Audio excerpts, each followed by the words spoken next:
all the setup and shit. And we got you now. Is the signal still good? Because I switched over to my phone. Yeah, no, the signal's perfect. Okay. If you think your other internet signal will work better, I would just go back to that. The problem was on our end. Okay. Can you hear yourself pretty clear, or there's no echo or anything on your end?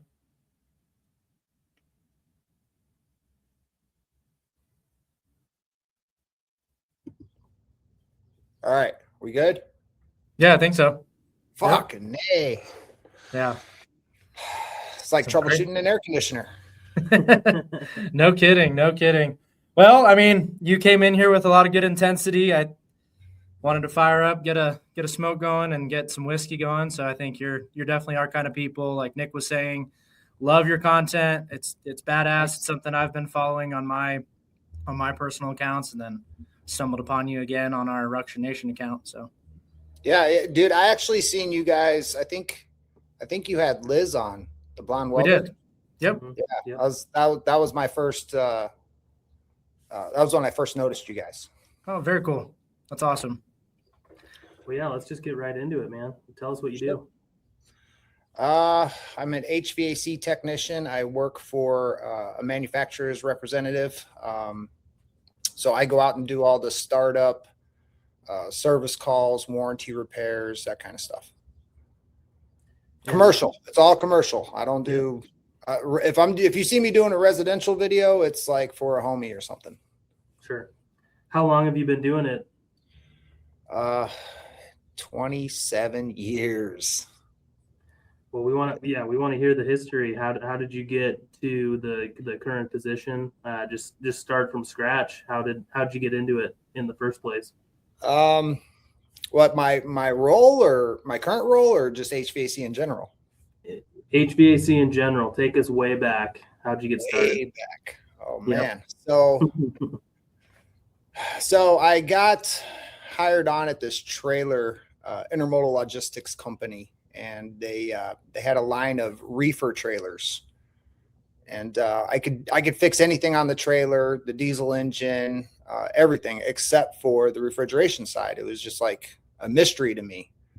They had special technicians that did the refrigeration side, and there's this radio shock jock Mancow Moeller in Chicago. And he'd always have these commercials for this technical institute, this environmental technical institute, this school, and signed up to go take a tour. And by the time the tour was over, I was signed up. So after that, or once I graduated, they had this like job placement program. And so I was excited about that, super easy. They'll get me right into a job. I was worried because, in Chicago at the time, it was like you had 1,000 people in front of you, that a lot of competition you had to compete with. Yeah. So I was excited about the job placement program. Well, they told me that, like, since you're, just graduating, we can only get you paid $8 an hour. And this was back in 2001. And I was like, $8 an hour. I'm making $13 an hour now working at the junkyard. What are you talking about? So when I started going to school, my school hours were interfering with my work hours at the intermodal logistics company. So they made me make a choice, and I chose school. And once I graduated, they hired me back. They asked me if I would go down to Orlando, Florida. They would ship all my stuff down to Orlando, Florida, and I could work out of Orlando, Florida. Well, I had never seen the ocean, so I was like, hell yeah, let's go to Orlando, Florida. I was there for 4 weeks working for them, and Hurricane Charlie came through and like knocked a bunch of citrus down. And I guess we were hauling Coors beer to Florida and then loading up citrus and hauling it wherever. Well, hurricane destroyed the citrus crop and they laid me off. So they shipped me down to Florida. I was there for 4 weeks, and then they laid me off. So my neighbor hooked me up with this guy named Norman, and he was like a superintendent type of position at a residential HVAC company. and instantly threw me in installs. I didn't know what the hell I was doing, but they helped me, they coached me, and I stayed with that company for 13 years. Was that company was in Florida or? Yeah. Okay. Yeah, that was in Florida. I got all whacked out on drugs in Florida. It was, Florida was a freaking party. Right. But I would work all day. I'd get scrap money every day from doing the install. Immediately go out and buy my drugs. And I did that out of those 13 years, did that for 7 years before I actually hit rock bottom. And got out of Florida, sobered up, and immediately came to Arizona. I've been here since 2013. Good for you. Yeah, thanks. That's really awesome.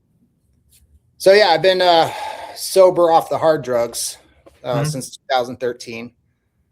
But when I got to Arizona, I took a job with a commercial contractor. So I went from residential light commercial straight into commercial, big commercial. And I stayed with that company until February of last year. So about 11 years at that company. So I'm like a loyal dog.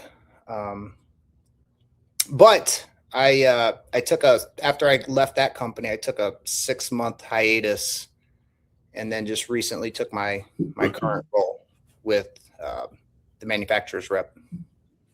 Very cool. Is Arizona home for you? Dude, I will be buried in the sand for sure. Yeah. Yeah, it's awesome. I'm 4 out of 6 siblings, and my 2 eldest siblings and my parents all came from Arizona, so I kind of got roots out here. Very cool. Yeah. Are they still all out there, all you guys? No.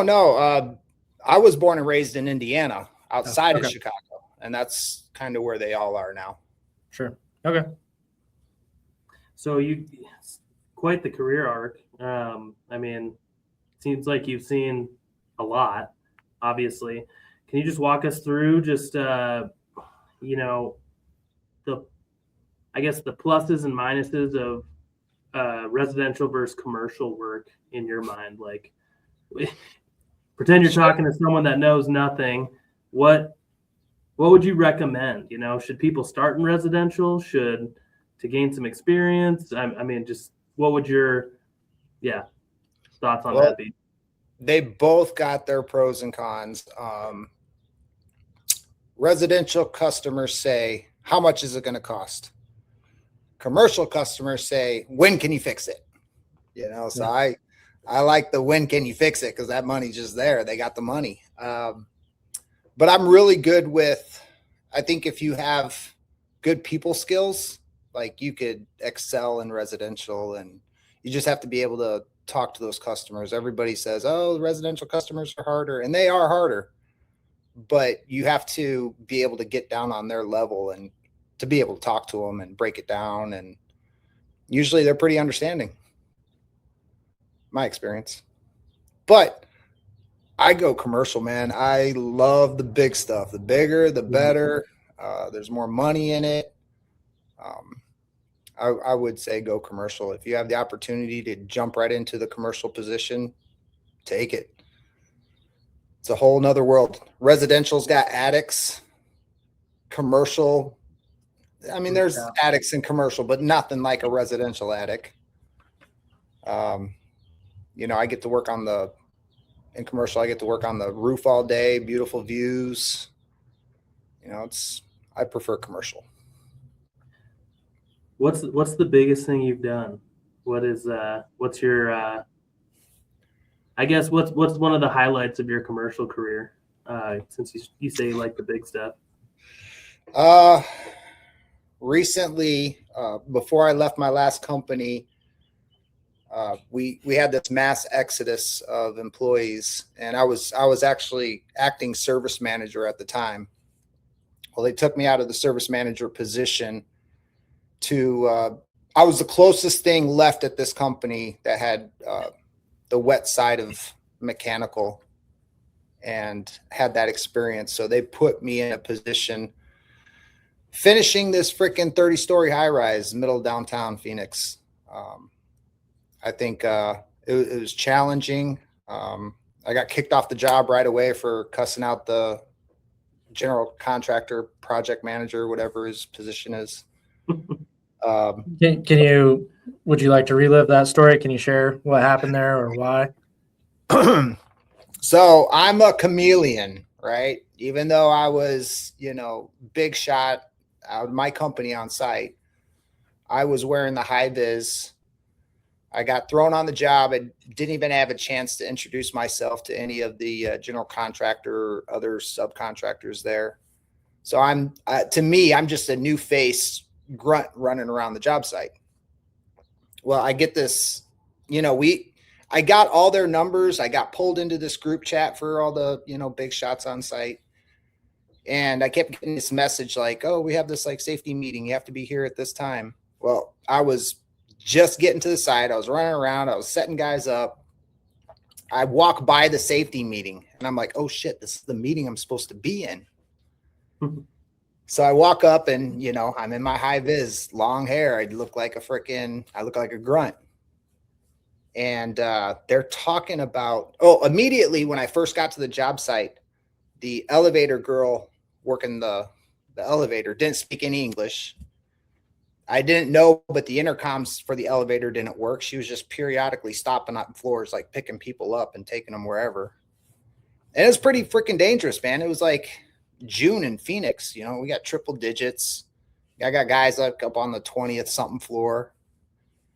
And so I walk into this meeting and they're talking about getting an injury. It's like a safety meeting. They're talking about getting an injury from swinging a hammer wrong. Instantly, I got irritated. I'm like, why don't you guys talk about the real shit, like this elevator that don't work? And I got 20 guys stuck up on the floor. If there's an emergency, how do we get a hold of the chick? Right. And the ego of these freaking general contractor dudes were like, you need to get back to work. And I'm like, motherfucker, I'm a senior leader. And I said it to him just like that. I'm a senior leader for my company. And right. They go, do you know who you're talking to? I'm like, I don't give a fuck who you are. Get the fucking elevator fixed. And dude, it was like getting thrown out of a baseball game. They're like, you're out of here. So I had to call the PM, my PM, and it was like, yo, I got kicked off the job. Sorry. You're gonna have to finish it on your own. So 10 minutes down the road, one of the superintendents for the general contractor I had worked with prior knew me, knew my passion, and was like, Bobby, you got to come back. We need your help finishing this job. I'll talk to the leaders. Just come back. Right. As soon as I got back, they all surrounded me and they're like, hi, my name is so-and-so. We didn't realize who you were. Let's start over. You're right. You have a valid point. So it was, that was just the first time I got kicked off that job. But I finished the job. We flooded the hell out of the building. A bunch of shoddy work from the guys prior to me. Flooded the hell out of the building. It was devastating. So devastating, like I thought about suicide. But yeah, we finished that freaking job. Man, we can't just brush over because I've been talking about this for a long time. It's been years and it's kind of come up a lot of times just within these last couple of podcasts. This industry will chew you up and spit you out. Mm-hmm. What have you done personally to just maintain your sanity, make sure that your bootstraps are tight and that you're still here, obviously, and I'm grateful for that. But how do you maintain? I took pride in the grit that no matter what, I wasn't going to give up. And that mentality got me through a lot. Right. But it's so easy to just give up, and I'm not the one to give up. I'm going to fight. So that's what I literally had to get up every morning and tell myself, just keep going. Right. How long did that low period last for you?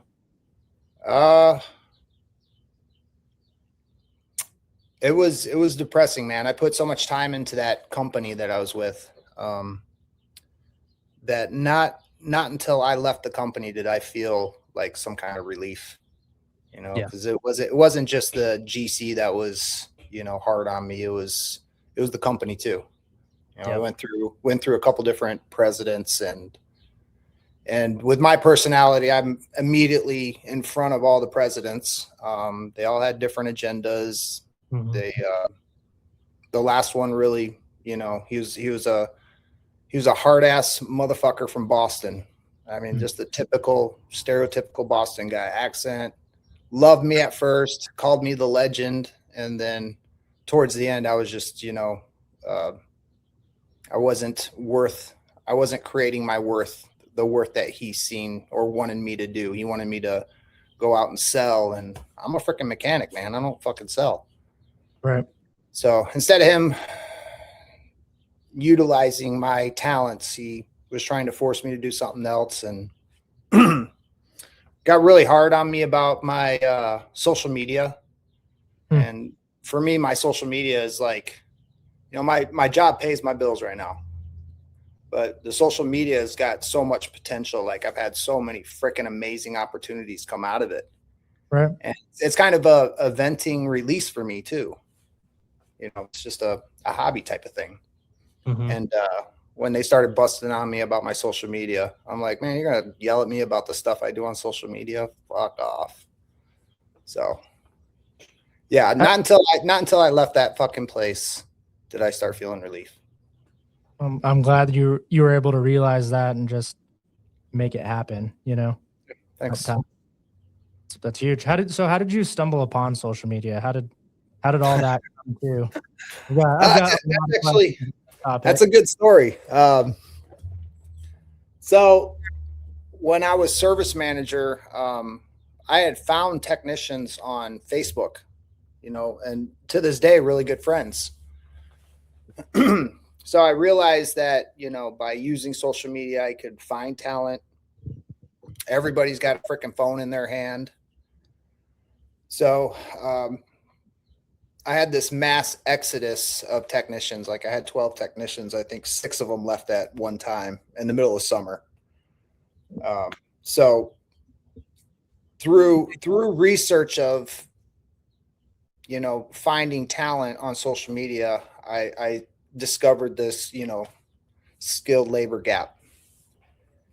So I'm like, you know what? I do some pretty cool stuff. Maybe if I post videos, I can inspire kids in the next generation to freaking join. And that's why I do social media.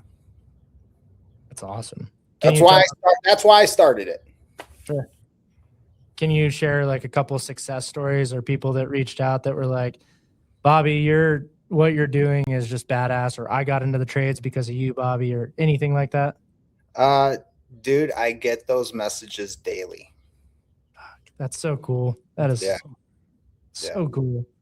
What advice do you give those guys that reach out to you? What's that? Have you given anybody advice, or just has anyone come to you seeking for, what do I do here? Or how do I do this? Or all the time. I get guys asking me questions how to even get into the trade. I get guys asking me like specific technical questions. How do I get into commercial? And it's getting a lot. It's getting overwhelming because I get, like 20, 30 messages, and I'm already having 20 or 30 conversations in my head, so it's kind of tough to have those conversations after work, but I try to respond to all of them. But yeah, I give advice daily, bro. That's awesome. So do you think, in your opinion, social media is helping or hurting the trades? Oh, it's I think that is a double-edged sword, because there is just this massive influx of rookies coming into the trade, and that in itself is hard to deal with because you got mistakes happening out of inexperience. And you can see it in my comments. Like guys will try to attack me in my comments. And I'm like, bro, what are you, like fucking 12? Like, how long have you been working in the industry? Because it doesn't seem like a very long time if you're talking this way or saying these things. Right. But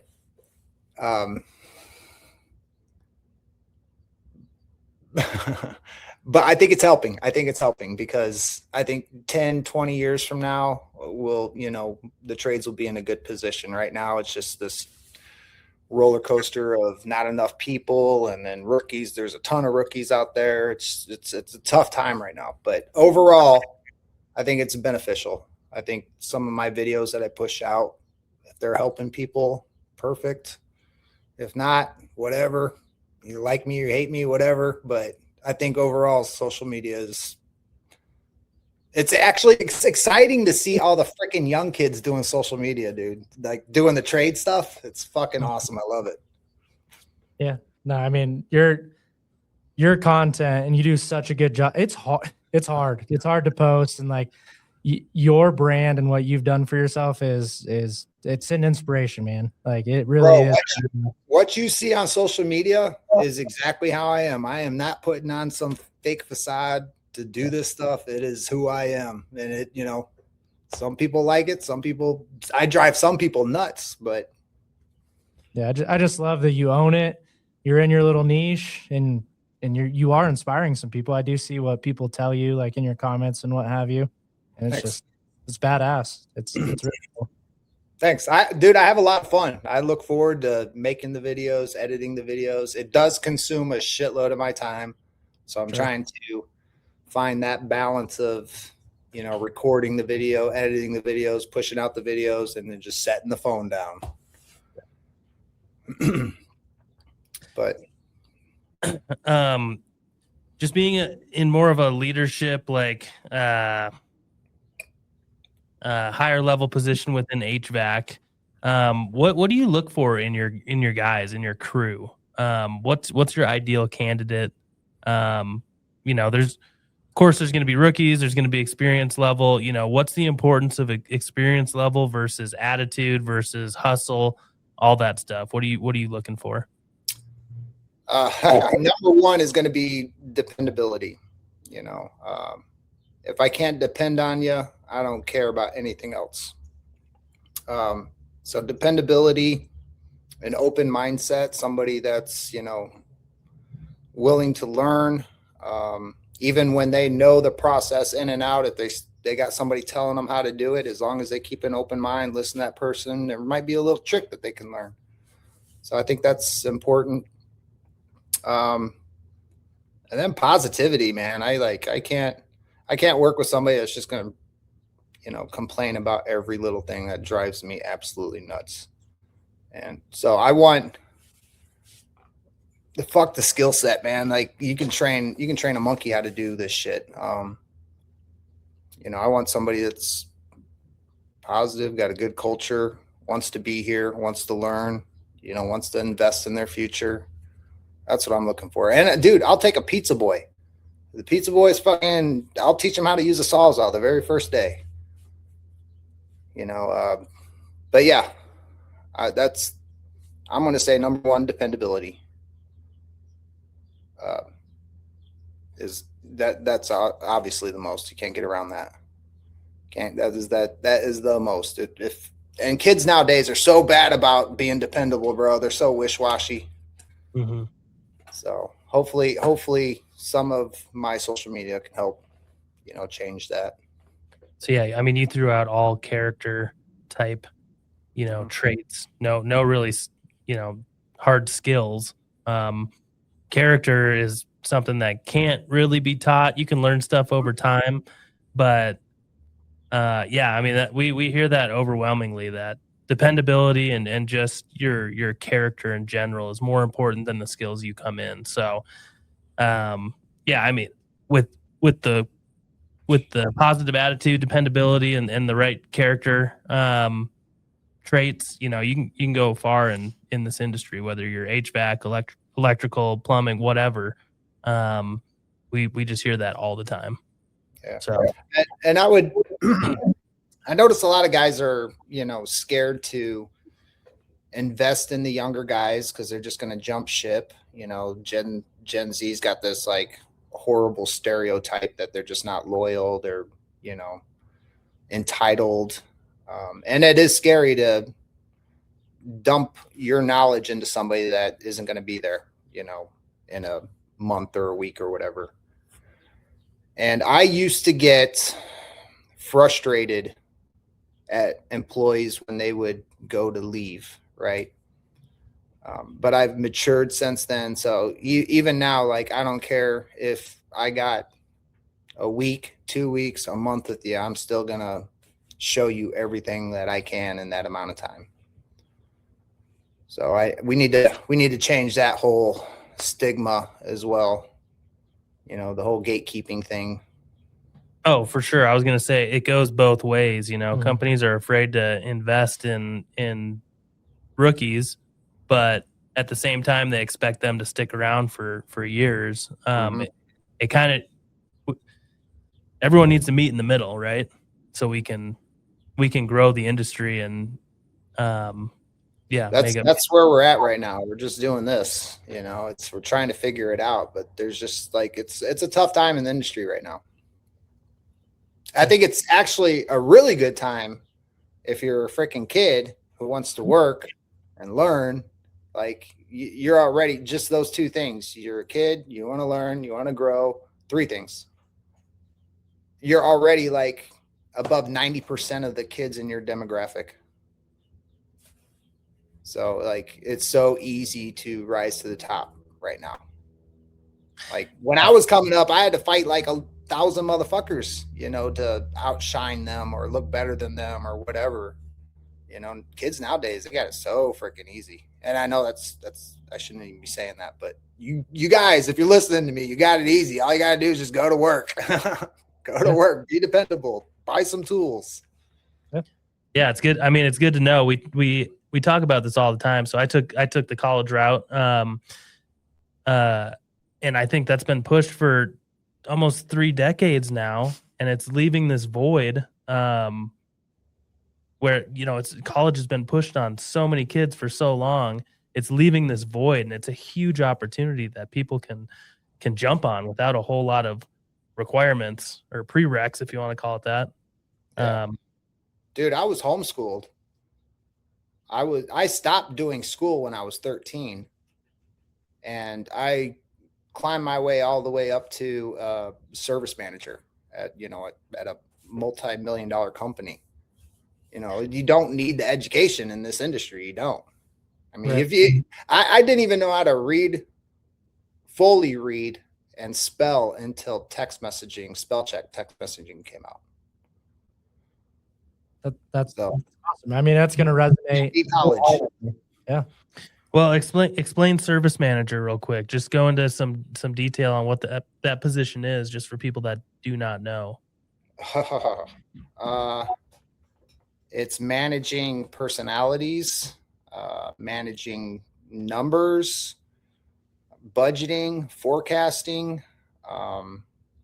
There's a whole lot, and I thought I was going to come in there and be an awesome service manager. Dude, it was I probably wrecked that department for the first 2 or 3 years trying to figure it out. Yeah, managing the show is not easy. That's what Cody and I do. We're both superintendents, so we understand the struggle. Yeah. It's hard. Yeah, dude, honestly, it was such a hard thing for me because I got a big heart. If I like you and your numbers suck, I'm going to try to help you and make your numbers better. For sure. I got this big heart, and in business, like, listen, you either got it or you don't. And so it's like it's cutthroat, and I just don't have the heart for it. So I went back to the field, and I don't want anything to do with managing people. Not until my body gives out. When my body gives out, then maybe I'll take a position managing people, but it's not fun for me. Yeah, and I mean, I guess a lot of people. Kudos to you guys. If you're doing super shit, man, I can't even imagine all the shit you guys got to deal with on a daily basis. Herding cats, dude. Herding cats. Just a couple things a day. No big deal. Good days, bad days, like everybody. Well, people don't understand that either. A lot of people our age and the the kids that were pushed to go to school and whatnot, they're always going for this management position, but it's not as pretty as people think. I mean, we look at the guys in the field and we're like, holy shit, that'd be awesome to be up on that rooftop framing that deck right now. Like, that looks like fun. It's fun. Exactly. So yeah, I mean, the best part about service manager were all the vendors coming in giving me hats and stuff. That's cool. Free swag's awesome. Yeah. Yeah. I mean, we just talked about it.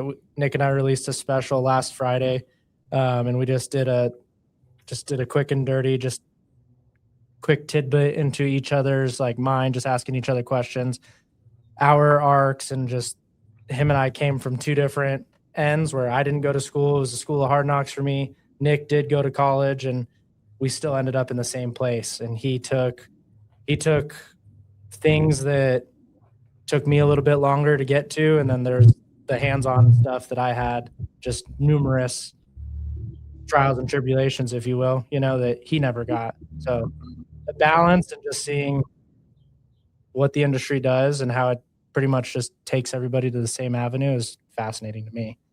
Dude, it's endless. It's endless. There's so many opportunities in the trades. So many opportunities. There is. And a lot of, I'm thinking about doing a series because I did spend 6 years in the office. A lot of the guys in the field think that when their body gives out, they're going to go to the office, or if they get the opportunity, they're going to go to the office, man. And it was an eye opener for me. I couldn't joke around like I used to. I had to watch what I say. It was a huge eye opener. Well, there's just you don't know that world until you're in that world. Politics, it's freaking crazy. It's like a game of Survivor, bro. You're like, you see people running around like building alliances and other people stabbing each other in the back. It's so cutthroat. I'm sure there's good businesses out there, and there's working in the office can be easy, but dude, I had to learn Excel. Like I barely knew how to turn on a laptop when I went into the office, and they teach Excel to freaking kids in school. Mm-hmm. So yeah, everybody feels your whole life going into the office is going to be a hard ass time. That's what. Oh, sorry. Oh, I was just gonna say it's tough. The mental strain too.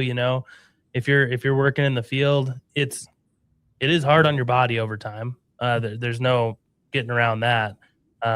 You can wear out your body if you overwork it. If you're doing this for decades on end.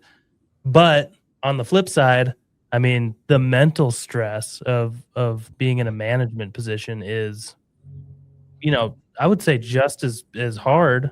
It's just you don't see it on the body. It's all in the head. Well, I started losing hair in the office, and it ain't coming back.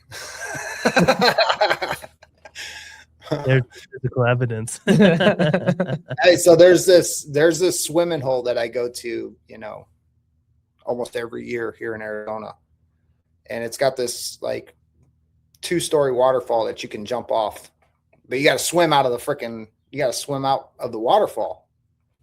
Well, when I was working in the field, no problem. I could swim out of that waterfall. I'm a strong swimmer. Well, I was in the office for about 2 years, and I went and I jumped off, and I couldn't swim out, dude. I was fucking drowning because I had lost all my freaking strength sitting in that chair, bro. True story. This is making me want to hang up the superintendent thing and the hammer. Jeez. No, go ahead. I was just gonna say, you just get so caught up like chasing something, and you lose sight of just even the littlest things. Like you couldn't do a task or an activity that you've done for years. Right? You couldn't get up and swim like that. It's terrifying. I almost died, bro. It was like one of those things where like the water's just like going up around your mouth, and you're taking that last gulp of air. You're like, damn it, this is not how I wanted to die. Not the big cards. Yeah.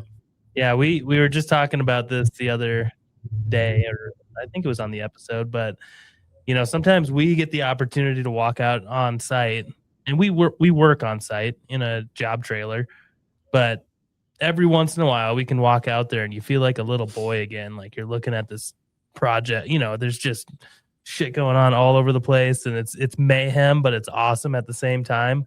I'm sure you get to experience that almost daily. Yeah. Oh, well, the really cool thing about my current position is mechanical engineers love the equipment that my company sells, and so they put it everywhere. They're on data centers, they're on surgical centers, they're on regular multifamily high rises. They're everywhere. So I get to visit like all these awesome construction sites. It's a lot of fun. Do they fly you, or are you just local to Arizona? So we do the Southwest. We got an office in New Mexico. We got an office in Nevada. We kind of handle the Southwest region, but we're a subsidiary of a bigger company across the country. So like if one of our sister companies needs help, they'll fly us out there. I think I was in North Carolina freezing my ass off. I think November. Freezing my ass off in November. So yeah, they fly us around. Well, I guess it would depend on what region in the world that you're in, but in your opinion, what is worse? A July without AC or a January without a heater? Dude, I'm a fucking lizard. I'm always going to choose the cold, man. Fuck the cold. I'd rather be triple digits on the roof, sweating it out. Not for me. My lady went to school in Arizona, and we'd fly down there to go visit, one of my buddies and I, and we'd get off the plane in Arizona. And holy shit! Where's the pool, or where's the fucking AC, dude? This place is it's 105 degrees in my garage right now. Oh That's I'm just sweating a little bit, man. I flew out that same year that the wheels were melting on the runway. Yep. I was like, what kind of place is this? This is wild. Hey, it's a really good place if you're in air conditioning. For sure. Yeah, no kidding. Yeah. No, we've had the hottest year we've had ever in Colorado, and it's been like mentally it's confusing, but it has been really nice to be in some nice weather. So we're getting spoiled, but it's going to be a gnarly summer for us. Yeah. I feel the same way, dude. Like we got totally robbed of spring. I mean, we went from 60 degrees during the day to we're in the 90s right now, and that was just like a week or two ago. It was raining the other day. We got robbed, and typically from my experience, when you have these like dry short winters, you have like a crazy wildfire season ahead of you. So don't mind the plane.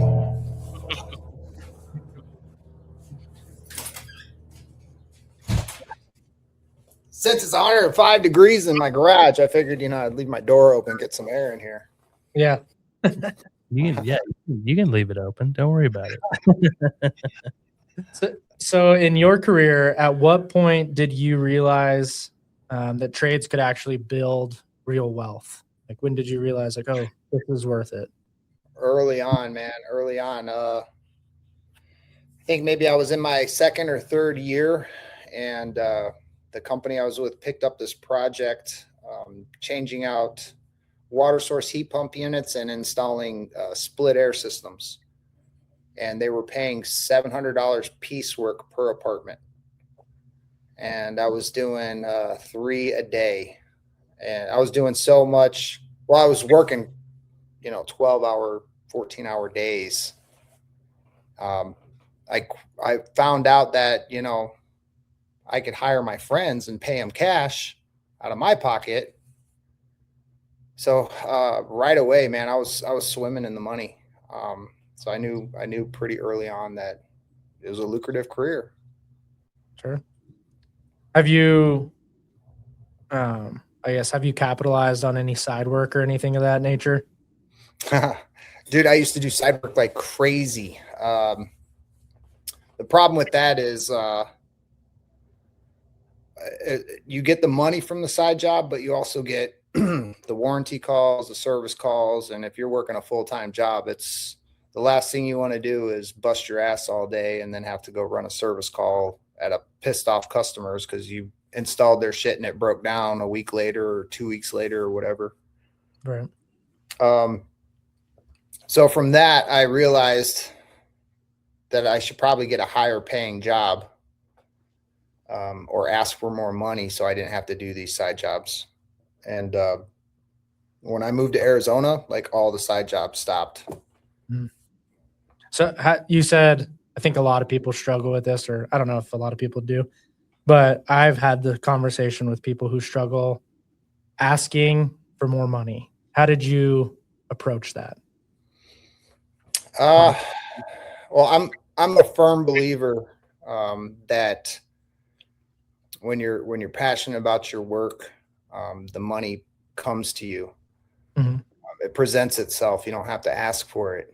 And that's where I've been in Florida, or not Florida, in Arizona. In Florida, I was on drugs.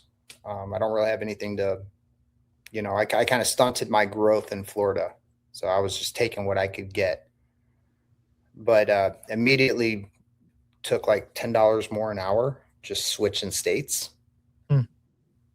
And then again, when I left that company that I was with for 11 years and got this newer position, I jumped again. So you can go to different companies and make more money, but you have to be worth what you're asking for. Because if you're not, you're the first one on the chopping block, buddy. If you even make it past your probation period. Yeah, you have to create value. You have to. I don't know. I think for me, what I always tell like those individuals or younger guys that are just money seeking, I get it. Times are hard. Shit's expensive now. And I get why the mindset is where it's at, but I just tell those guys, you need to create value and you can't be so caught up. You almost have to be a little bit indifferent and just keep grinding and it'll eventually come, Yeah. And dude, honestly, if you love your job, like if you wake up every morning and say, oh, fuck, I got to go to work, you're going to have a hard day. Right. Mm-hmm. Me recovering from drugs, it was like getting a second lease on life. Even the hard days, even the bad times, I don't take it for granted. I'm always looking for the positive. And when you're in that mindset, like literally, I got people offering me jobs left and right. And so I can go make more money if I took this job or if I took this job. But love what you do, man. Even if you don't, tell yourself, lie to yourself. And that loyalty and that passion pays off. It shines. It gives you this aura that people can't ignore it. Yeah. So I don't know. My loyalty has paid off.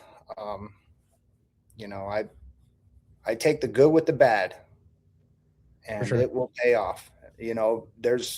Don't get yourself in a position where you're getting used and abused at a job, but which is really easy to do. You gotta be aware of that. But you get with a good company, they'll take care of you. What does that mean to be used and abused, in your opinion? So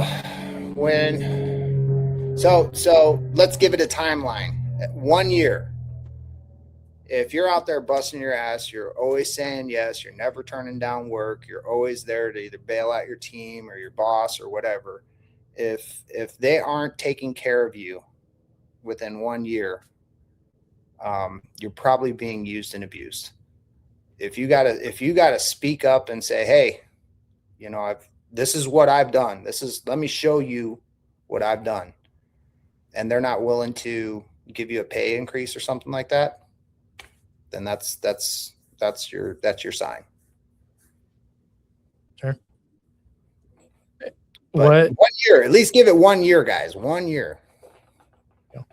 What are things specific to the HVAC world that individual or person could be doing to make sure that it's not a, well, do I deserve this? Do I deserve to have this conversation kind of thing? Like, what are some trackable things that these guys can go off of, if that makes sense? Trackable, huh?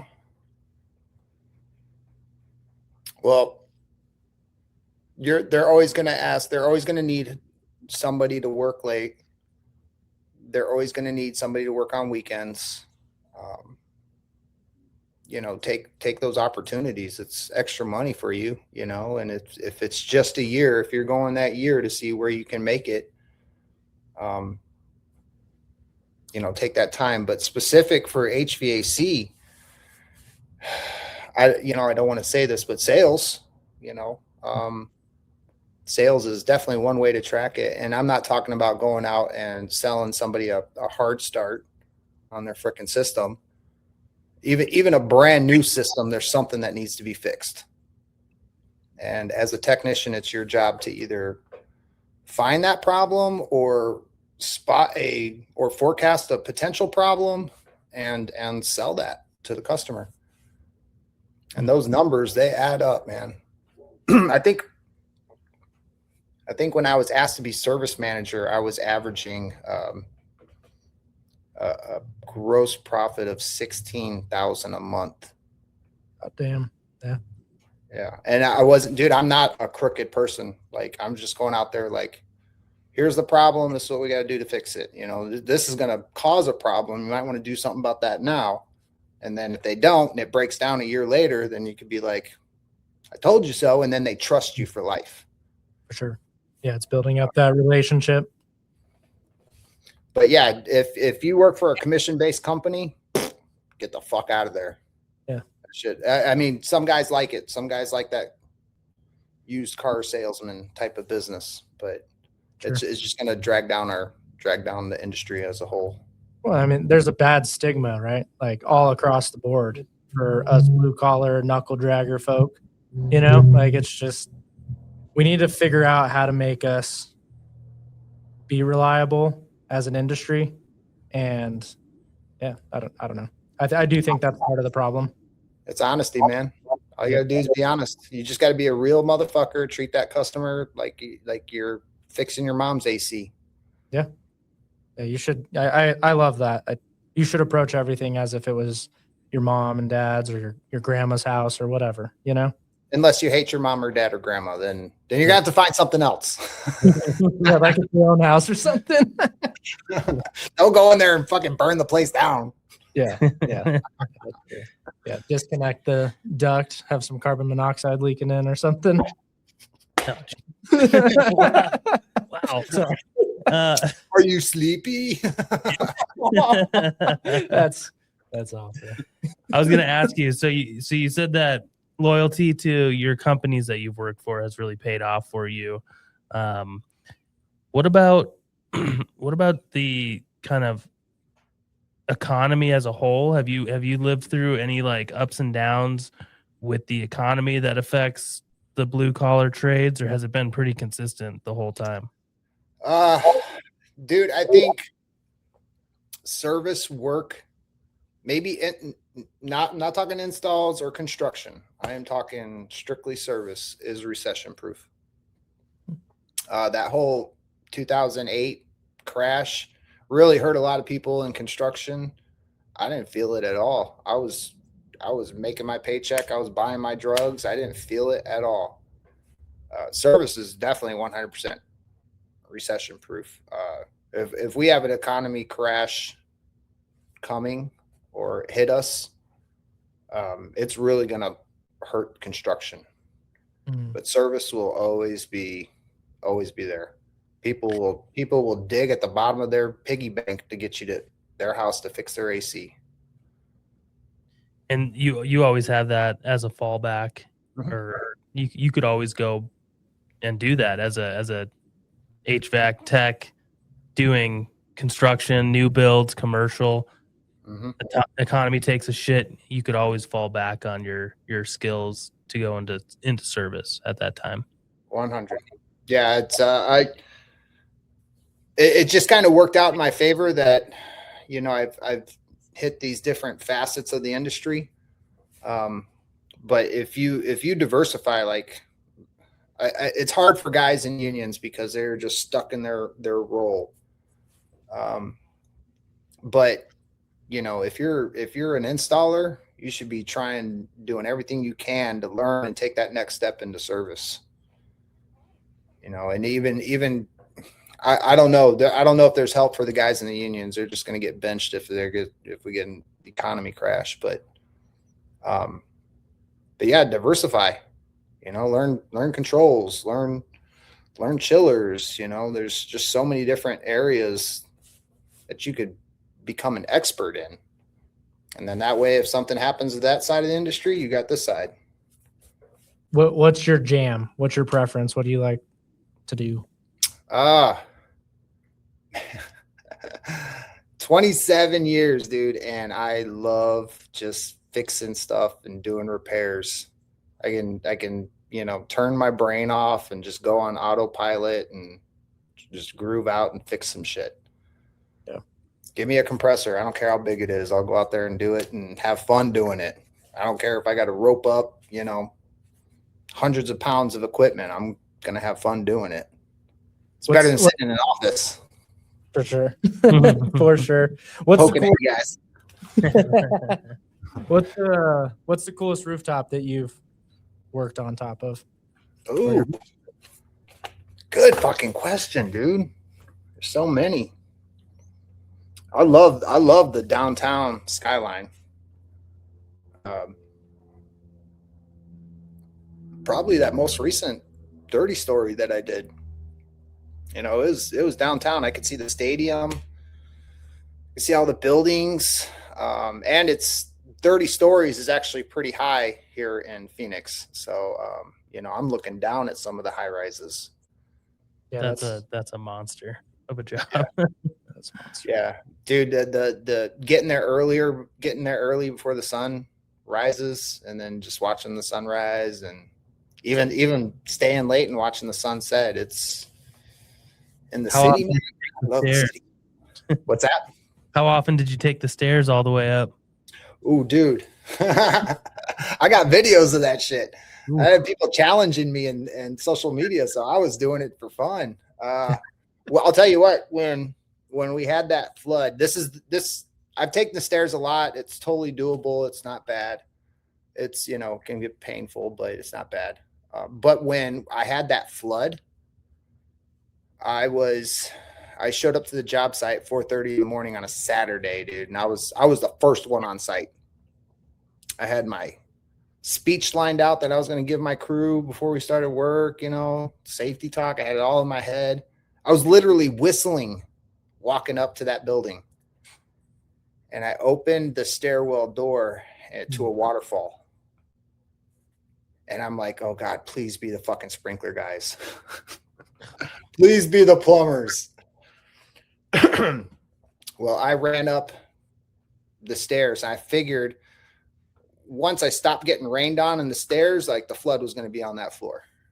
Well, I made it to the 13th floor. I ran up 13 waterfalls, 13 flights of waterfalls. Made it to the 13th floor. It was a finished floor, so they had all the apartments locked, so I couldn't even get in the room. But you would think a stairwell on either end of a floor, there wouldn't be a foot of water on that floor, but there was a foot of fucking water in that hallway. Unreal. And I couldn't get in the apartment. And I realized, you know, it finally dawned on me, like the shutoffs all the way on the roof. And what am I going to do? Put my finger over the fucking hole? So I ran up. Well, actually, when I was on the 13th floor, two Mexican guys are like walking up to me. They're like, what's going on? What's going on? I'm like, get me to the roof now. I got to get to the roof. And speak a lick of English. I don't even know how they got to the floor. They must have ran up the stairs like I did. But once I got the blank stare from them, I was like, fuck it. I bailed and ran up the rest of the fucking flights. And I got to the roof, shut off the water, literally collapsed. My adrenaline was going so hot. My adrenaline was going that I just vomited. And then I cried. Because every floor below that 13th floor was finished, punched, finished. So I got 2 questions. Number one, what was producing that much water? What was the problem? So it was a condenser loop. So the towers were on the roof. The heat exchangers were on the roof. The loop was just below the roof. So I think they were like 10-inch pipes, 12-inch pipes, dropped down to the 29th floor and then made a big circle around the outer edge of the building. And then from there, all the different risers dropped off that loop. So not only did you have the 100 PSI that loop maintains, but you had all the head pressure from all that water. Mm-hmm. So dude, it like when I shut off the water, I finally made my way down to 13, opened that door. It was a 3/4 pipe that blew. It blew a hole through 2 walls. I mean, it's just drywall, but like the stream of water that was coming out of there was just like full force. It had to be 100+ PSI. And it was just a bad connection in the unit? Yeah, it was a bad solder joint. It was the risers came down and then they teed off, and those little stub outs is where we tied our units to. And that stub out just blew in the middle of the night sometime. Nobody was there to catch it. So, I mean, good Lord. 10,000, 20,000 gallons, easy. My second question, did you have to make the phone call then to the GC, or how did all that go down? So even though I was the first person there, the GC, I might have got there 30 minutes early, but sometimes they're there early too. But yeah, they were all pouring in, dude. Like the company is Clayco, and they're just a monster out here. So they had like every Clayco representative from around freaking Phoenix was on site with a squeegee and a broom. They come pouring in. I called my president, and literally his words were, "I'm sorry, Bobby, you got to deal with this, but you got to handle it." I was like, all right, everybody grab a broom. Where are the shop vacs? What do we do? Because I had never experienced that much water before in my life. Yeah, we've had our fair share of leaks. Nothing to that extent, but they are truly devastating when you have a water leak in a high rise, mid rise, any sort of building. If you have a water leak up high, it's destroying a lot of shit. So I think, dude, every trade on there fucking hated me, bro. They all fucking hated me. Yeah, it's tough. I flooded out a couple of other apartments leading up to that one, and all from the same thing, just shitty joints. So, the floor guys hated me. The freaking cabinet guys hated me. The fireproofing guys, they're on my side. I think they were our sub, but they were all really cool. But, deep down inside, they're like, fuck this motherfucker. What do you mean? They just get to do it again? Yeah. Yeah. I think I didn't really see the actual numbers, but I heard it's like $6 million in damages. Yeah, Dude, they flew in all these Venezuelan people from California, and there's just like this huge army of restoration people. And of course I had to work with them to the end of the project. Yep. But dude, as soon as those motherfuckers, and I'm not racist or anything, I'm not trying to be like that, but as soon as we had like the 50 extra people on site, it was more than that. It had been like 100. Like my tools started missing. We just have like all this like influx of just commotion, extra people. Like literally set down my tape measure, and 2 minutes later it's freaking gone. So like that was fun to deal with. And and then getting stuck, waiting on the elevator because all these motherfuckers are in the building now. Then there was a lot of pressure on me to hurry up and get the AC back on, because not only is it like August, or I don't even know what time of year it is, summer, but the humidity from all that water, all those people, dude, it was a freaking sweat box. It was a tough time. How did you mentally bounce back from that? We say this all the time, we're hand building this stuff out here. It's not, some of the components are manufactured, but it's all hand built by humans, and mistakes happen. That's why insurance exists. But it's hard on the guy that makes the mistake. We've all been there. So how do you get through that? How do you bounce back? Dude, I turned into a rock. Like, you couldn't move me no matter what you could say to me. I acted way overconfident. But literally I took pride in the grit that, no matter what happens, that I'm not going to be moved. But yeah, the hardest part was trying to convince the owners and the GC that, I did it. I fixed it. And they just would not.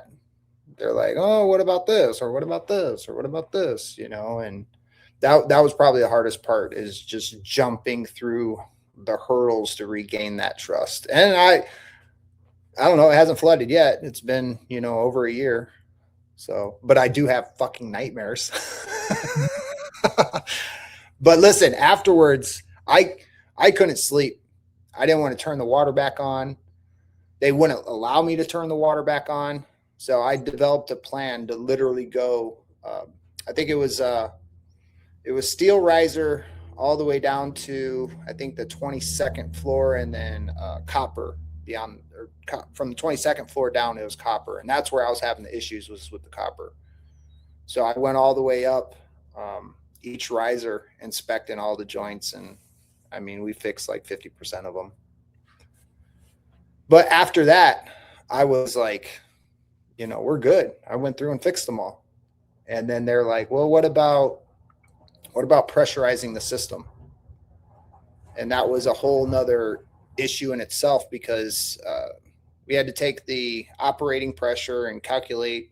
I don't even know what it is, because I'm barely a freaking waterside piper. But the president was an engineer, had an engineering degree, so he did these calculations. This is what our test pressure has got to be. Industry standard is it holds that for an hour, and then we drop it down to operating pressure for 24 hours. Well, this is a huge freaking 30-story building, 10-inch pipes, and it's just like, I think it was 5,000 cubic feet of volume, and air compressors, the big old commercial air compressors, only go up to 150 psi, and I had to get it to like 180 or something like that. So I got it up to 150 psi with a air compressor, and then I had to rent a nitrogen doer and then fill the rest of that thing up with nitrogen, which took hours, dude. I was there all night filling it with topping it off with nitrogen. But it held. Got it signed off on, filled it back up with water, turned the AC on, and that was that. No more leaks after that. What an experience. Oh, dude, it was definitely one of those moments in my life that was like forever changed me. Like I'm still, when I hear water running, waterfall or anything like that, it's like PTSD. For sure. Yeah. I've had my fair share of experienced leaks, and I do definitely understand the PTSD component of it. Sounds silly. Like, I have told people, like, oh man, that sound gets me a little like weird or whatever, like on the job site. And everyone just looks at me like, okay, dude. I just don't know if they've lived something to that volume. Like, granted, 13 stories is a little bit different than my 8 stories, but like, what the heck? Like, it's devastating. It's catastrophic, Yeah, dude. Only when you, because I tell people that too. but when they're like, damn, you know, me too. I'm like, you're a real one, bro. You've been through the shit. It's just such a weird thing. Like, yeah, okay, cool. You had a couple leaks, but like hearing you talk about 13 stories, punched out units, and I'm just like, yeah, I mean, water is only second to fire, really. You know, like it's almost just as bad. You know, Bro, it was, they literally gutted. Yeah. They gutted everything. you said the R word, and I was like, oh, restoration. Oh no. Those guys coming in it's never good. Never. Bro, good. they flew like all those. I'm gonna keep calling them Venezuelans because that's what they were, but they flew them all in from California. They didn't even drive; they flew them all in. So it was like the flood happened, and the next day there's just this army of fucking people, and I'm like, man, I'm just looking at. I'm seeing dollar signs. That's what I was seeing. But yeah, and then Phoenix is so crazy about their fire prevention. Like all the penetrations had to be resealed. They had some crazy spec on the shaft walls. I mean, it was a tough job. But there is a video of me after all of that, and I had gotten kicked off the job. So I was gone for like a month. And I came back to the job for something. They called me back. They needed me to put out a fire or something. And I came back to the job, and it was like a homecoming. Like everybody was like, Bobby, Bobby. So I had my GoPro on. So I literally got to record like 20, 30 people just walking up to me like, Bobby's back, Bobby, trouble's here. And so I made that video, just a quick, clip of everybody, congratulating me back. And yeah, it felt pretty good. Even though they hated me at the time, they all probably still remember me to this day. Yeah. That's crazy. Where did blue collar code come from? How'd you come up with that? So I was thinking like code as in like code book, but instead of like mechanical or international plumbing code, it was going to be like codes for a blue collar worker, like don't use the white washcloth. I don't know if your guys' girls buy the white washcloth, but don't ever fucking use them. They're a fucking trap. They'll never be white again if you use them. So I was thinking codes like that, or like if you borrow somebody's tool, you better return it in better condition than when you received it. Stuff like that. Cause I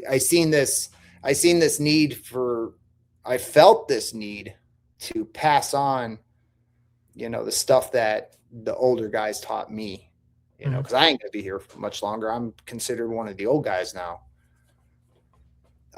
So I felt that need to pass that stuff on. It never really took off.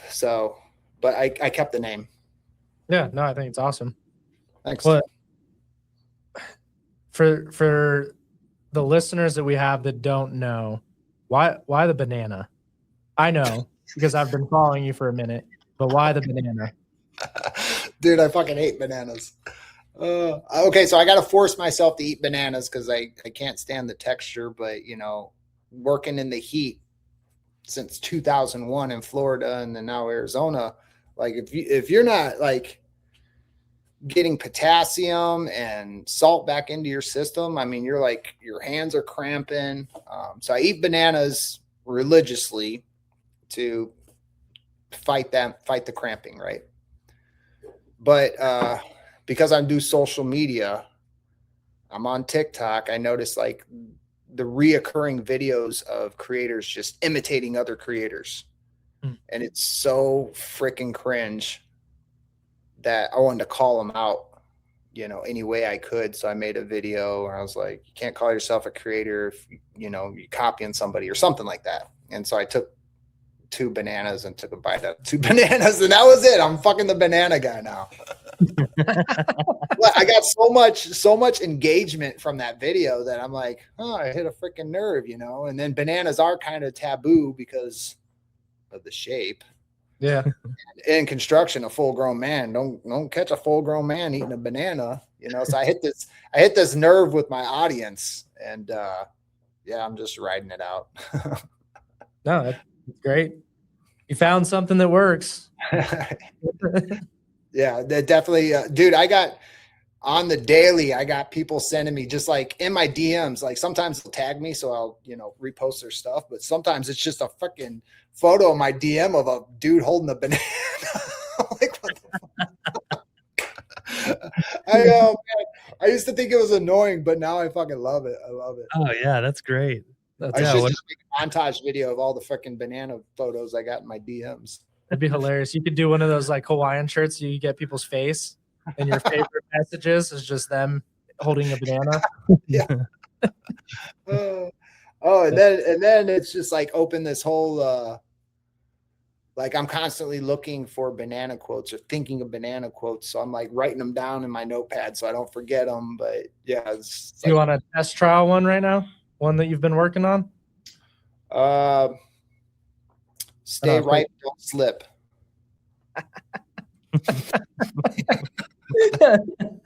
Well, it's corny. It's corny. It's good. Corny's good, man. Corny sells. Yeah, corny does sell. That's funny.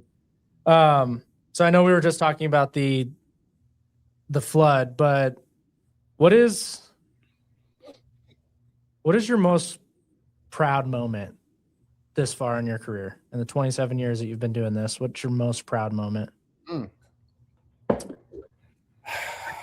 So when I was service manager, you know, I did a lot of hiring and firing, and you know, met some really fucking good guys. And some of those guys are, you know, they're in management roles now, and they're reaching out to me for advice, which makes me feel pretty fucking good. But it's more so, you know, seeing that flower bloom, you know, the time I spent coaching those guys, and then to see where they are now, it feels pretty freaking good. Yeah, that's cool. So yeah, I would say, you know, just sharing my knowledge and dumping it into somebody who actually is going to use it. You know, I can't really describe it. It maybe I don't have kids, you know, I don't plan on having kids, but I guess I would compare that to, you know, a father being proud of his son, you know, finally making it or something. You know, it feels pretty amazing. So, and you know who you are. You guys out there probably watching me know exactly what I'm talking about. That's awesome. If you were to go back and talk to yourself at the start of your career, what would you tell yourself? Save your money. Yeah. I'm, you know, 46 this year, and I've spent so much money, wasted it, you know, whether it was on drugs or toys or whatever, you know, girls, you know, that's fine. Do all that, but set some aside and don't fucking touch it. And I'm not talking invest it in 401k and all that other bullshit. I'm just talking like a savings, put your money away. Mm. And if you can budget, if you can learn how to budget at an early age, or, you know, because I don't see kids budgeting their money. Like you mentioned budget, and they don't even know what the hell you're talking about. But if you have the ability to learn and budget your money, freaking do it while you're young, because the money is coming in hand over fist. And if you don't have some way to track it, you're going to spend it all. You're going to have a good fucking time, but you're going to be, you know, struggling like me at 46, trying to build your coffers again. Yeah. I mean, obviously the life has a funny way of taking people places, but you probably have so many good memories though, just being able to live in the moment. There's got to be something that's said to that, you know? Yeah. I question, you know, I think about it all the time, you know, if I could go back, would I tell myself not to do drugs or tell myself not to, sleep with that girl or whatever? And I wouldn't change it, bro. I wouldn't change it because honestly, I am who I am today because of my experiences. And I'm not going to tell if I see a kid fucking with drugs, I might say something. Mm-hmm. But if I see a kid, out there about to wreck his car and flip it and having a good time, I'm gonna be like, do it, bro. It's all you. Have fun. You might walk out of there with a limp or a black eye or whatever, but you'll appreciate the next car. Yeah, for sure. You won't do it again. For sure. So when it comes to giving life advice, I'm going to be real selective, and I think that number one is save your money, go out there, have fun, live in the moment. Tomorrow's not promised today. Mm-hmm. Enjoy yourself. Yeah, you can't take the money with you. I've been meaning to ask this. If you were in charge of fixing the skilled labor shortage in America, what would you do? How would you fix it? Dump a ton of money into it. Ton of money into it. Start kids when they're young, even pre-high school, shop class, get kids interested in working with their hands.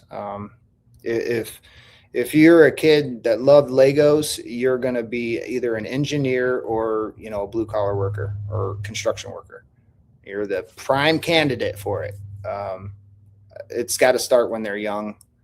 So I would invest a ton of money into making that public, promoting that. Like Mike Rowe does a fucking great job. Mm-hmm. What Mike Rowe's doing is I just wish he had a bigger reach. For sure. I think that one of the things that is preventing him from reaching more people is kids are getting exposed to it later in their life instead of earlier in their life. So I'd focus on them kids. There's a Paige, All Trades Paige. Have you guys heard of her? No. She's got like kids books on being a tradesman. Oh wow, that's really cool.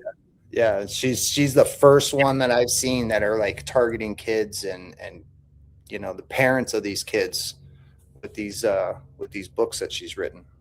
That's awesome. That's right in line with the mission at Ruction Nation. I know that personally, the boots on the ground here in Colorado, I've gone out to high schools and I've just talked to the kids, told them what trades have done for me. Talk about how I wish it happened for me in high school. It did towards the end when I was like, all right, sayonara, I'm gonna work. But I just wish I did graduate. Yeah, I did. I graduated high school, barely, but I did it. I got a diploma. But I just wish I wish I had some skills coming out of high school, which I had none. I just hopped on with the person that hired me, and I was a laborer, and I just have always been like kind of a why guy. Why is that like that? How do you do that? Can I do that? And that's just taken me where I am now. But it's one of the 5 big pillars for Ruction Nation is the kids. Community outreach, trying to get people really interested in Ruction Nation, really interested in construction, really. Dude, I had no idea. So hell yeah. Congratulations. That's our main mission. It's also to give a voice to people that don't get to really talk or share. Social media allows us to have people like you and many other awesome individuals that we've gotten to talk to share their story and how they came to. And we, in the 21 episodes, we've gotten to hear almost the same thing, just in terms of the advice that people are giving and just how happy they are for what blue collar or being a blue collar individual has done for them. The craziest part of everything Cody's saying right now is every single person that we've had on wouldn't change a thing. Every single person has said that. And we didn't even ask you the question. You just said it on your own. It's so cool to hear, you know. Obviously, everyone goes through hard times and struggles and hardships and whatnot. But yeah, you're looking back on stuff. You're like, holy shit, I would not be this guy if it wasn't for all that stuff. Yeah, dude. Honestly, I think a lot of that'll come with maturity. Yeah. You know, but dude, that's fucking awesome. So you guys target kids too. And, I got not so creepy. I'm doing it in a different way. I'm like doing the social media way. Yeah. Right. No, I also wanted to thank you for doing what you do. I think it's extremely important. You know, we've talked about Mike Rowe as well. And yeah, I've always watched his stuff and thought it was really cool. I think it's a little more targeted now with all these social media avenues and what you're doing, what we're trying to do. You know, it's going to reach a lot of people. So thank you for doing all of that. I mean, we know it's a lot of work, but it looks like you enjoy doing it, if I'm being honest. It's fun. And we enjoy the shit out of doing this too. So Awesome. It's important. I've said this over a handful of times now. Every 5 people that are retiring, only one person is replacing them. It's a problem. There's you said 46, correct? Yeah. So you have 27 years of experience. I mean, what's the oldest person that you're working with right now? Like, what's the median age of your crew? You know? Me? Yeah. We just have a massive generational gap, you know? There's guys that are elevating because they've been in the trades for so long, or they're retiring because it's just the path to progression. And then we've got a bunch of younger guys that no one really taught, because there's not a lot of 20, 30-year-olds that are grabbing the 18-year-old like, hey, bro, this is how I did it when I was 18. You know? Show them the money. For sure. Show them the money. Money does talk. It does. It does. Actually, I can't say me. There's guys on my team that are, 55. Right. So, but yeah, it's scary, dude. And honestly, when I started doing all that research and finding out about it, I was like, this is fucking terrifying, because I got 20, 30 years left in this trade, and what am I going to be doing it by myself? I started, panicking, and honestly, that's what got my ass rolling on social media. I just started posting one day. I'm like, today's going to be the day. Post it here, post it here, post it here. I think like my 4th or 5th post hit 1 million in a week. And I was like, oh shit, people really do want to see this stuff. Right. Do you remember what you were saying in that first or that 5th post? Yep. What was it? My first viral video was me running up and down a flight of stairs, 11-story building I was working on. And I time lapsed it, but I got all the way up to the 11th story to fill this hole that was cored months ago, and nobody had caught it, but it was in the center of the freaking suite on the top of the Caesars Republic Hotel, downtown Scottsdale. And the floor guy's like, what the hell's this hole? I can't do the floor with this hole there. So I had went out there to fill the hole with concrete. And the job's almost done. They're working on the last floor. So it's like rush hour in that building. And it took me forever to get my stuff up onto the 11th floor, waiting on the elevator. And walked up to the hole, started unloading my cart, and I realized that I brought everything up except for a bucket to mix the concrete. So I let out a fuck, and then I didn't want to wait on the elevator. So I ran down the stairs, ran a half a mile to my truck for a bucket, and then ran back, took the elevator up, but then got back to the hole, and that was it. I think I time lapsed it to Benny Hill music or something like that. And because it was a comedy, it was a freaking joke. But yeah, that video took off. And it shocked me. I'm like, people were commenting like, no way would I go up and down those stairs. I'm like, man, this is only 11 story. Like I'm working on a 30 story down the street. What are you talking about? But yeah, apparently people will avoid stairs at all costs. We're just a thick society. We love watching people struggle. Yeah. Yeah, that's another thing. Some of my best videos, or not best performing videos are usually my fuck ups. Yeah. And so I realized right away that the more perfect I try to be, the more fake it is, you know, so to show people the real shit. Yeah. Just be raw, unapologetic. Just be you, you know? I've taken a beating in the comments. I used to get offended by the comments. Now I just use it as an opportunity to troll the trolls and boost my engagement and have a little fun with it. Yeah. People really get thrown off when they're like, oh, you're not an experienced HVAC guy. And I'm like, dude, if you want to see my belly button, I'll show it to you. And then they're like, what the fuck? And they'll be like, you're gay. And I'm like, oh, dude, you haven't seen nothing yet.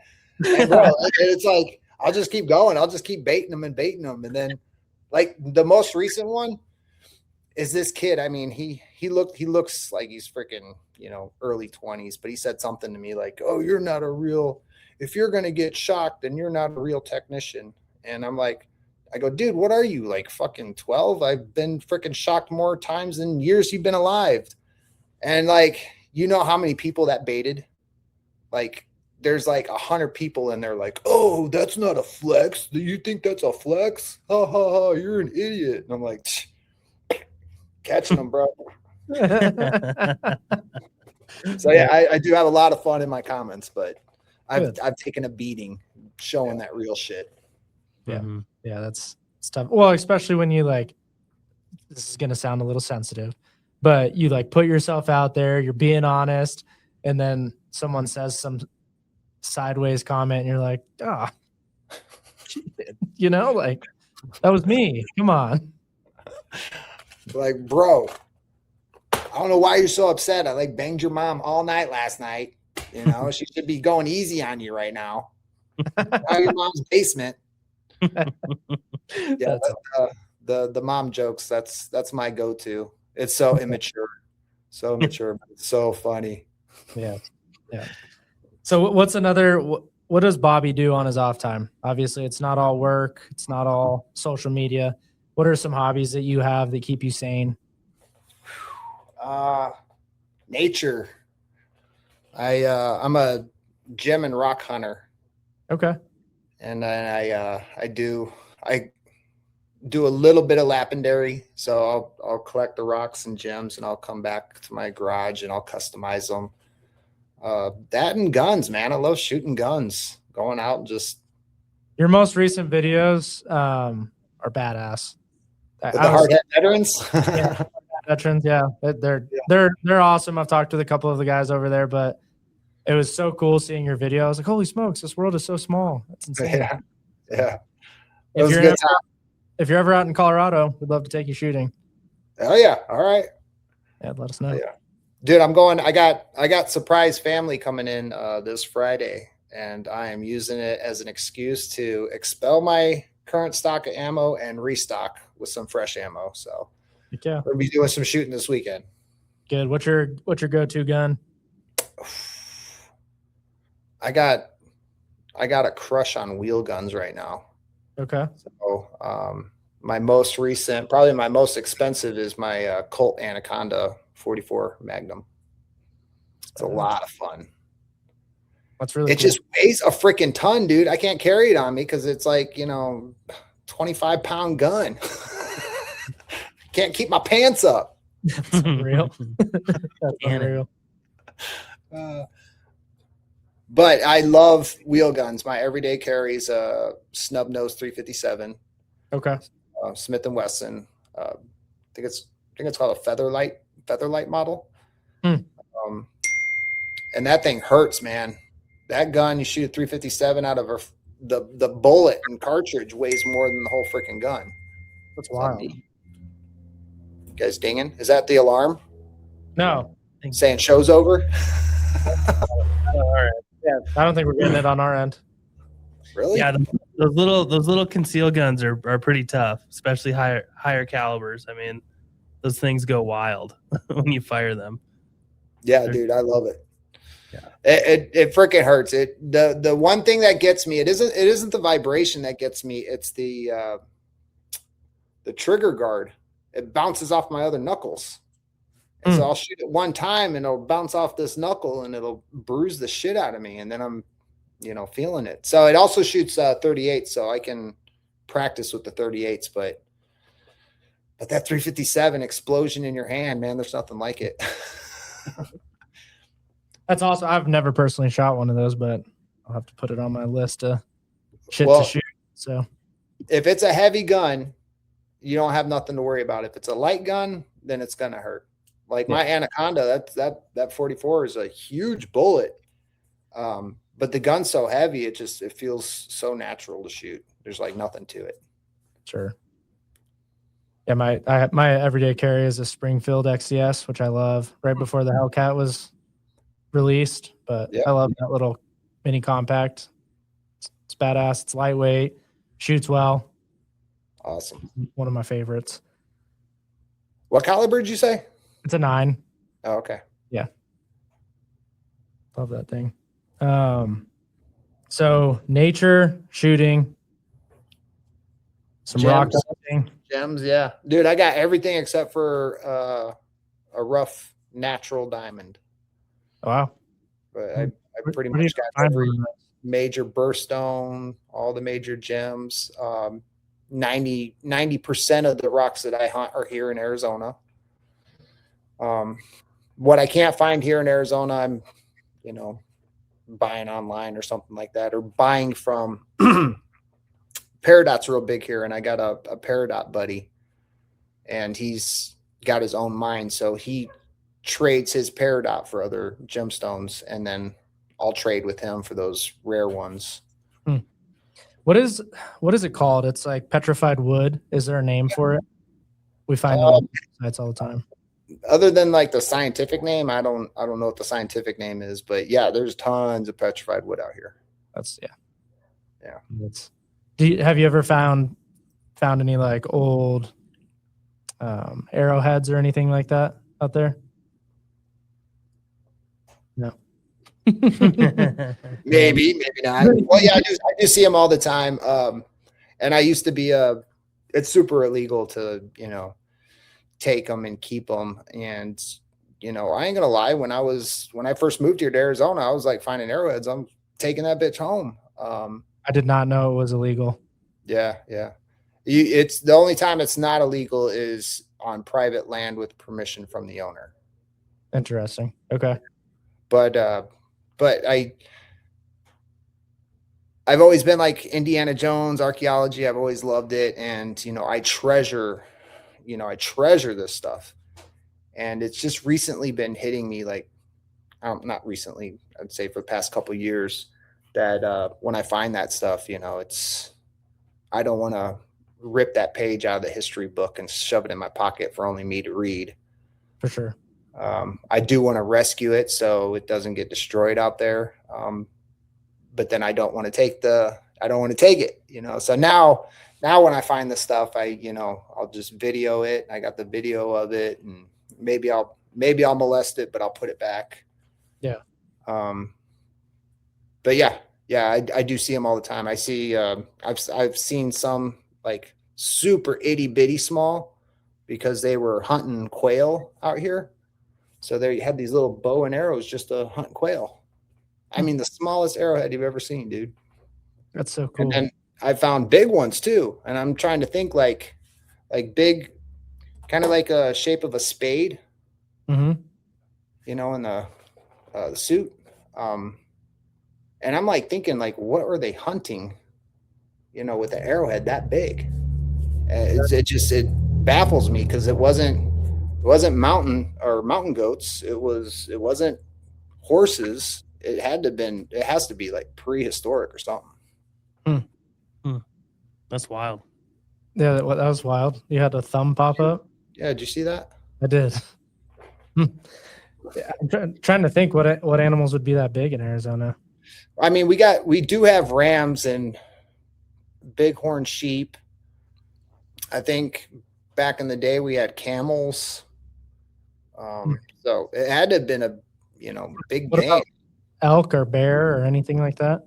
So we do have elk, we do have bear, but where I found this was down here in the valley in Phoenix.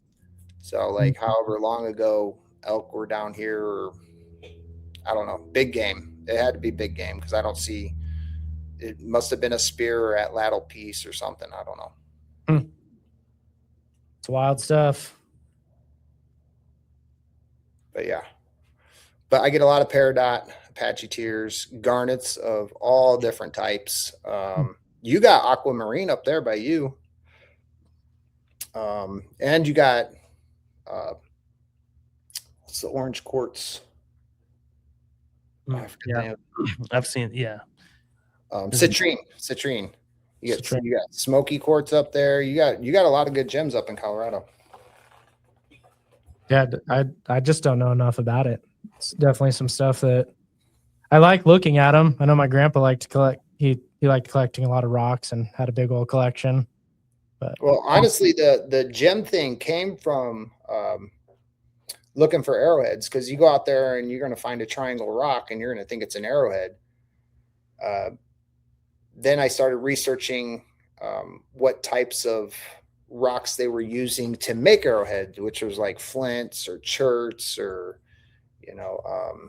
chalcedonies, stuff like that. And so like every arrowhead I've ever found, the arrowhead's been a different color from all the other rocks. So like, it started making sense. Like they were using these specific types of rocks. And then from there, now I'm looking for different types of rocks. And I started finding gemstones and stuff. Oh, and wow. That's how the gemstone thing came. Dude, I wish I could pan over and show you my collection, but it's pretty extensive. I hoard more than anything. You should send me a picture. I would love to see it. I think that's awesome. Oh, okay. Yeah. Show me a photo. It'd be cool. Will do. Couple closing remarks just so we can get you back to your day and your night and all that.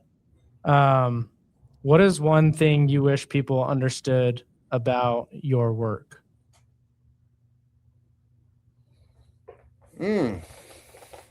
People in general or other trades? Let's do both.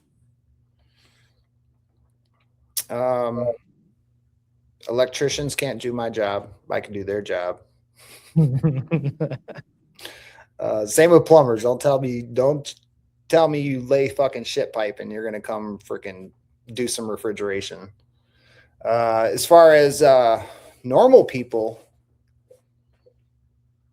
it's a really good fucking question.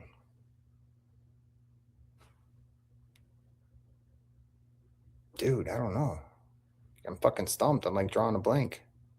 I guess, what would you tell two superintendents for a general contractor?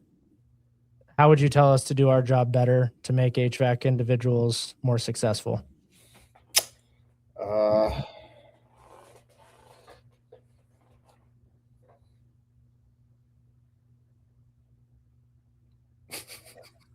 don't know.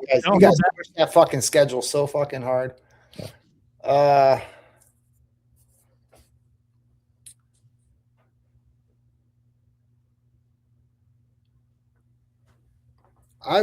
don't know. As a HVAC guy,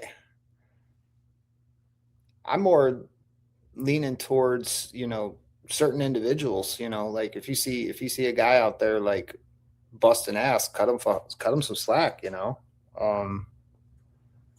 even though you guys got a job to do, and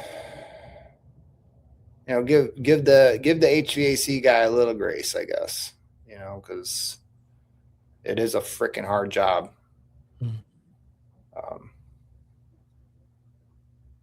I've got an answer. Good. That's good. I'm stewing about this because I never ever thought like. I've got an answer for you for the general public. HVAC guys are necessary. They're 100% necessary. So thank your HVAC guy if you don't want to be sweating your ass off in the summer and freezing in the winter. So it's much more complicated than people really know. You know, it's to you it's simple. To others, it's complex. You know, especially building a new build or fixing something that's fucked up. It's not easy. It's not straightforward. It's good. You yeah. can't get YouTube certified. Change it. You can't fix it by just changing a capacitor sometimes. Just do the dollar bill trick everywhere. Hopefully your furnace will work. It's worked for me a lot, actually. It worked for me as well. It's good. Just to close this thing out, we like to give our guests just a opportunity to say anything they want. If you want to thank anyone, if you want to shout out to your viewers on your YouTube channel, you know, the floor is yours for a minute or so. Yeah. There's a lot of people I'd love to thank. You know, my girl number one for putting up with my shit. My mentor when I first started, Norman Slagle. I'm like his age. I'm right about his age when he hired me. And now he's, you know, feeling the physical effects of being in this trade for so many years. Poor guy. But yeah, dude, he helped me out a lot. My current coworkers for, you know, putting up with me. Those sorry electricians that I had to embarrass, you know, even though I covered up their faces. They heard I was coming to the job the other day and they fucking split. But yeah, I'm almost at 96,000 followers on Instagram, like 20,000 on TikTok, and like 46,000 on Facebook. And I've never thanked my audience. So, you know, I figured I'd hold out till I hit 100K on Instagram, and then I would do a big post, even though they could care less. But yeah, dude, like, thanks to my following, you know, I feel like I really found my people. That's awesome. And thanks to you guys. Thanks to you guys for giving me a voice and your time. It's been fun. That's touching, especially for someone I've really enjoyed watching. So it's really cool. Really cool. Oh, yeah. Dude, I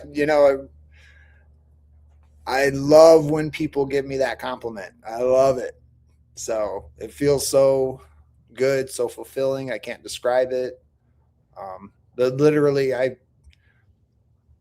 do it, you know, to inspire people. But when I get those kind of compliments, it feels really fucking good. It's not an ego thing at all. It just feels good to find my people. Yeah, it does. It feels good to belong, you know. That's You definitely belong here in the Little Ruction Nation family. So keep doing what you're doing. I got some more banana fam. Yeah, some more banana fam. I won't hate you guys if you send me photos of your bananas every morning.